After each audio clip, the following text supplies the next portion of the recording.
Alrighty, let's get started. Moms, dads, grandfathers, grandmothers, and caregivers of all sorts, welcome to the top 10 camp prep tips for this summer, brought to you by our friends at Everything Summer Camp. Be sure to stick around to the end of part 2 for a special offer from Everything Summer Camp. I'm Dr. Chris Thurber. I'm a board-certified clinical psychologist and a youth development professional.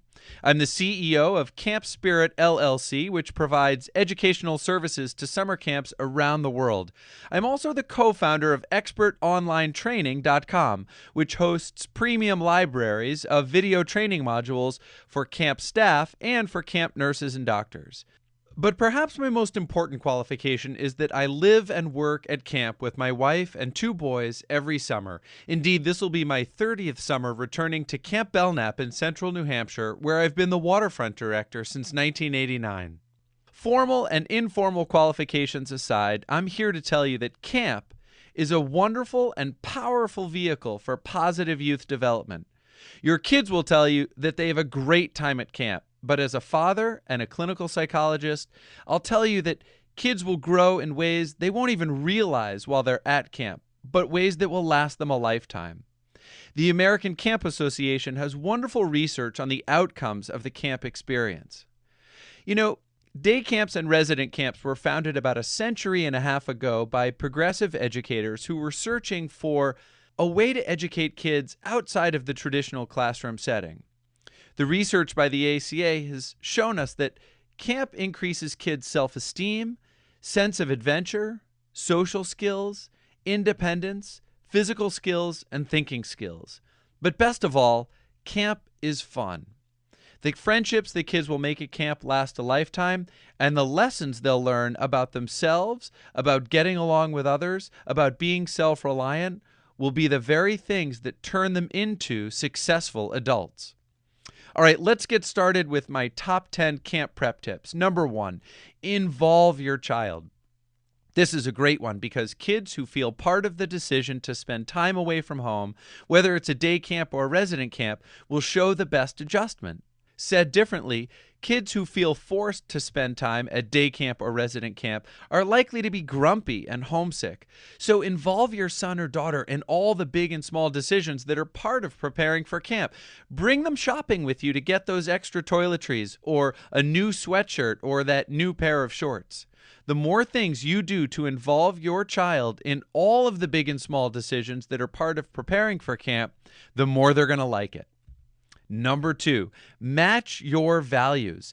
Find a summer camp whose religious affiliation or disciplinary philosophy or competitive philosophy fits your value system. And if it's not clear from the website, be sure to call and speak with the camp director ahead of time while you're considering which camp is best matched for you so that you find a camp that matches your value system.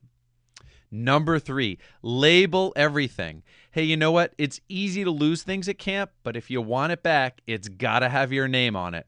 They don't call it lost and lost. They call it lost and found because things do get returned as long as they have their name on it. So make sure that you get a Sharpie or Rub-A-Dub magic marker, and if you can write on it, it should have your son or daughter's name. For everything else, a piece of masking tape and a label, or even a P-Touch if you want to spend a little bit more money. In some way, you've got to label everything. And while we're talking about everything, don't pack anything really expensive. Don't pack that heirloom sweater or those monogram towels. Make sure that the things you're sending with your son or daughter to camp, you'd be okay with their losing, because you know what? They're going to lose some things.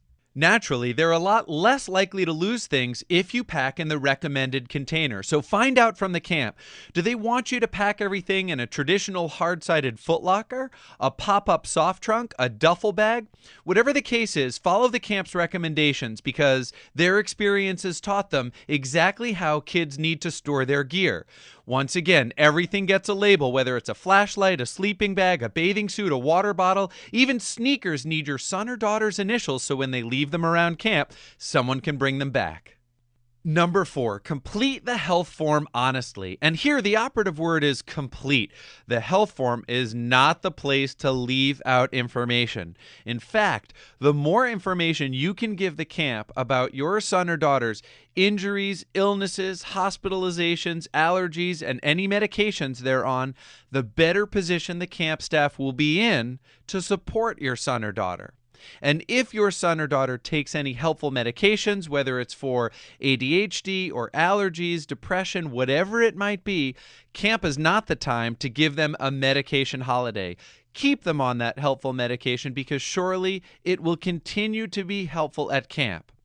If there are any questions that the camp doesn't ask on the health form, but which you feel would be helpful for the camp to know, simply type out a paragraph and staple it to the camp health form. Let the camp staff know the best way to care for your child. Number 5, spend practice time away from home. Day camp or resident camp means a little bit of time away from mom or dad. Now, that could be a day, that could be a week, it might be 5 or 7 weeks.